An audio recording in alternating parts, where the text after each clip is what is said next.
অনেক সুস্থ ছিলাম, খুব চটপটে ছিলাম, কিন্তু আজকে 20-25 দিন মনে হয় পৃথিবীতে আমার সবকিছু অন্ধকার। আমি মনে হয় যেন একটা গুহাতে বন্দি আছি। কেন আমার এই পৃথিবী আমার কাছে খুব যন্ত্রণাদায়ক। মনে হয় যেন আমার পরনটা এখনই চলে যায়। শুধু আমার রাকিব, আমি রাকিব ছাড়া আর কোনো শব্দ বলতে পারি না। শুধু আমার একটাই ছেলে, খুব আদরের। ওর জন্মের পর থেকে আমি ওষুধের ডুরুবার দিয়ে ওর দুধ খাওয়াইতাম, আর পিঠার মুখে দিত না। ওরা আমি তিল তিল করে দীর্ঘ 25 বছর বাঁচছি। ওর হাসি, ওর ভঙ্গিমায় আমারে সবসময় মাথায় রাখতো। আমার বাবার মতো আমি আর কোনো ছেলে দেখি না, ওর মতো তো মায়া কারো মুখে দেখি না। ওর মতো খাবার, ওর মতো চিমচাম চলাফেরা চটপটে কোনো ছেলেকে দেই না। আমার ছেলেকে নিয়ে আমি অনেক গর্ব করতাম। ওকে আমি যখন ইন্টার পরীক্ষা দিয়ে 24 তারিখে ফর্ম ফিল আপ করি, 26 তারিখে পরীক্ষা, আমি বলছি বাবা তুমি কি পরীক্ষা দিবা? বলে আম্মু পাস করবো। ও 4.50 পাইছে। ওর মেধা অনেক ভালো ছিল। আমি ওর পাশে থাকতাম সব সময়, খুব হেল্প করতাম। কিন্তু আমি জানতাম শহীদ মিনার আসে, বললাম আমি শহীদ মিনার, কিন্তু এই শহীদ মিনারে যে বাঘ বসে থাকতো আমি এটা জানতাম না যে আমার ছেলেকে বাঘে খাবে।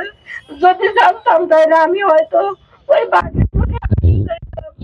কিন্তু আমি জানি না আমার ছেলে কি অপরাধ করছে যে এরকম ভাবে হত্যা করতে হবে। আজকে বাড়ি দিয়ে একটা পা কুপ দিয়া ভাঙতো, তাও আমি বুকে নিয়ে দীর্ঘদিন যে কদিন বাঁচতাম, বাবার আমি বুকে নিয়ে রাকিবরে নিয়ে থাকতাম। কিন্তু আমার দুনিয়াটা অন্ধকার করে দিয়েছে।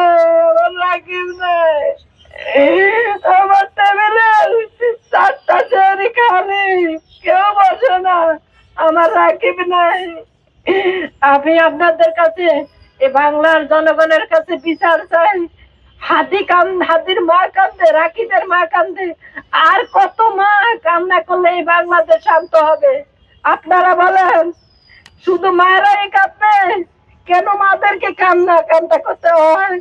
আপনারা আইন শৃঙ্খলা বাহিনী এতদিন কি ছিল তাও বলছেন। এখন আমাদের নতুন সরকার আসছে, আমি আশা করি বিচার হবে, কিন্তু অতি তাড়াতাড়ি বিচারের দরকার।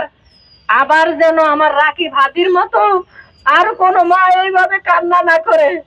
আপনারা যারা আছেন সবাই আইনের প্রতি শ্রদ্ধা, সবাই বোঝেন। আজকে আমার ছেলে গেছে, কালকে হয়তো আপনাদের আত্মীয় স্বজন এভাবে ঘটতে পারে।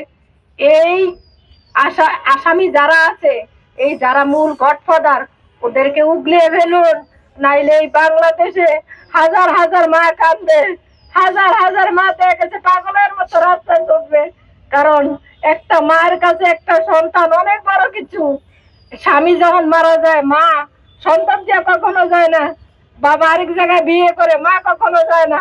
সন্তান বুকে করে ওই সংসারে মা খুদের হাড়ি দিয়ে পালে, বলে দেশ গ্রামের ভাষায়। আমরা পালতে পারি মায়েরা, সেই মায়েদের কি কান্না করায় আরেক মায়ের সন্তানরা, আরেক মায়ের বুক খালি করে। আমি আর বেশি কিছু বলতে পারবো না। আমারও কিছুদিন আগে, আমি গত 3 দিন আগে মেডিকেলে ভর্তি ছিলাম। আমার কিডনিতে, লিভারে পাথর, পিত্ততে পাথর হয়েছে, অপারেশনের জন্য। কিন্তু আমি আজকে এখানে অনেক কষ্ট করে আসছি শুধু আমার ছেলের বিচার চাওয়ার জন্য। আপনারা সবাই শুনছেন, সবাই ভালো থাকেন, সবাই আমার রাকিবের জন্য দোয়া করেন।